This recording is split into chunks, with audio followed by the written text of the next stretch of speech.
The first thing Richard Miller noticed was the sound, a slow, steady beeping somewhere near his ear.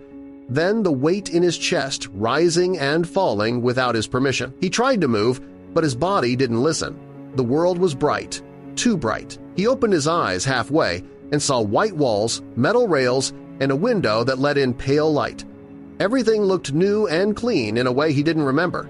His throat burned, tubes, machines, he was alive. But something felt wrong, the kind of wrong that comes when time itself has moved without you. He blinked again. There was a faint reflection on the monitor in front of him, an older man's face, thin, pale, gray hair. It took a few seconds before he realized it was his own. A nurse entered, quiet and careful. She checked the machines, adjusted a tube, and wrote something down. Her movements were calm, practiced. She noticed his eyes open and paused. "You're awake," she said softly. He wanted to ask where he was, but the words came out broken. "Hospital," she answered before he could finish. "You're safe. Don't try to talk." Then she left, leaving him alone with the sound of his own breathing or maybe the machines. Richard closed his eyes again, trying to remember. There had been rain, headlights. A bend in the road that came too fast, a woman laughing beside him, and then noise, pain, nothing. He opened his eyes once more. The light through the window had changed. Hours had passed, or maybe days. Someone else came in, a man in a white coat. "I'm Dr. Patel," the man said. His tone was calm, professional, but there was something cautious in it, too. "You've been asleep for a long time, Mr. Miller." The words came slowly, as if each one needed permission. Richard tried to form a question. His lips barely moved. The doctor looked at him for a moment, then said it, 50 years. The room went silent. Even the beeping seemed to fade. 50, not 50 days, not 50 months, 50 years. Richard stared at the ceiling. He tried to laugh, but the sound that came out wasn't laughter. He felt his heart hammer inside the fragile shell of his body. The doctor kept talking something about medical advances, long-term care, experimental treatments. Richard heard none of it. 50 years. Everyone he knew was gone. His parents, his friends, maybe even the woman in the car. He turned his head toward the window. Outside, a city he didn't know moved quietly under the sun. Glass buildings, silent cars, colors that didn't belong to his time.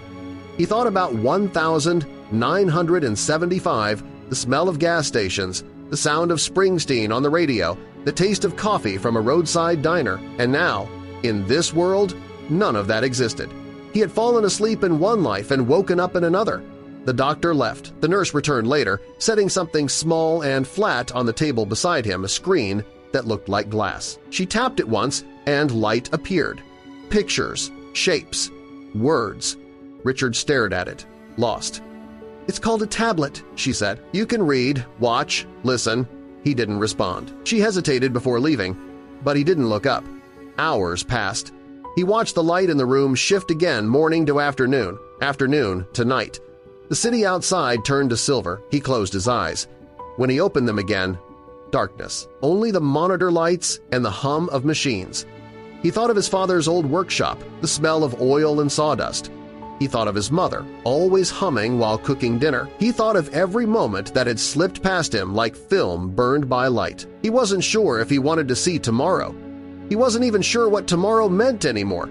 But something inside him, faint, stubborn, wanted to stand. To see the world that had kept turning without him. He turned his head again toward the window. Beyond the reflection, the city glowed like an unfamiliar starfield. He whispered to no one, voice barely more than air, "I'm still here." The machines answered with a quiet, endless rhythm, beep, beep, beep. The next morning came with quiet light through the blinds. The nurse helped him sit up, moving slow, patient. Every motion felt new, like learning to exist again. His legs trembled under their own weight. His reflection in the metal bed rail looked like a stranger watching him from another world.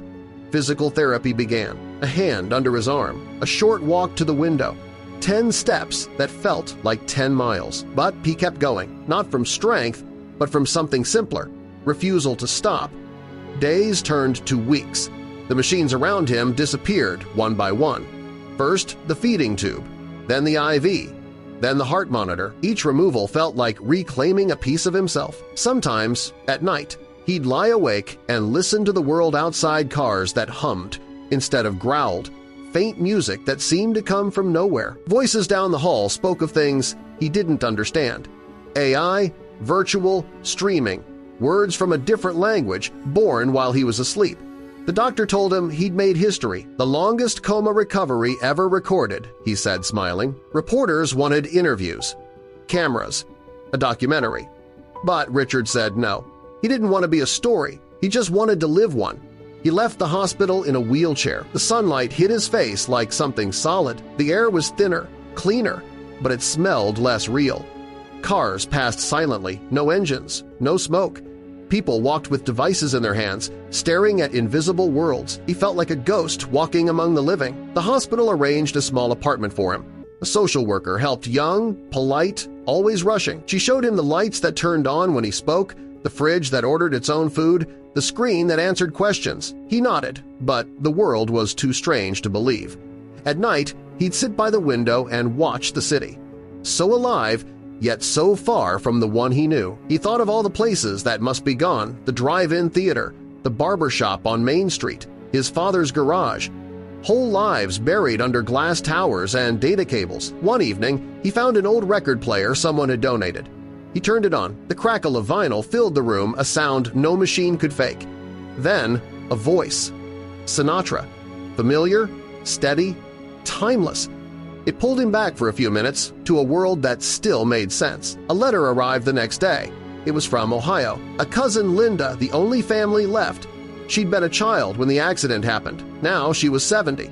She wrote that she remembered him as a photograph on the wall, a story told at family gatherings. She wanted to meet. He stared at the letter for hours before answering. He wasn't sure if he could face someone who had lived an entire lifetime while he had slept through his own. But he went. The drive was quiet. The nurse from the hospital volunteered to take him. Outside the city, the world softened. Trees, still trees, fields, still fields. For the first time, he could almost breathe. Linda's house was small, wooden, painted white. She stood on the porch when he arrived. Her hair was silver, her hands trembling, but her smile was real, the kind that time can't fake. "You look like him," she said, "like the photo." They didn't talk much. They didn't need to. She showed him albums, black and white faces, notes written in his mother's handwriting. For a moment, it felt like he had stepped through the years instead of being dragged by them. Before leaving, she gave him a box. Inside were letters his parents had written after the accident, never sent, but saved. Each one began the same way. "Dear Richard, we're waiting for you." He read every one that night. Slowly, carefully, by the last page, the words blurred, but not from tears, from something heavier, the realization that they had waited. And somehow he had returned. Weeks passed. He started walking outside, further each time. He learned to use the tablet, how to find songs, photos, even maps. He saw the street where he grew up, now a supermarket. He saw his old college replaced by glass towers, but he didn't feel bitter. The world hadn't forgotten him, it had simply moved on. One afternoon, he stood by a lake not far from his apartment. Children laughed on the dock. The air was calm. He looked at his reflection on the water, older, worn, but alive. He thought about the years he lost, the decades that vanished like a blink. And somehow, standing there, he felt grateful, not for what he'd missed, but for what was left. He took a breath.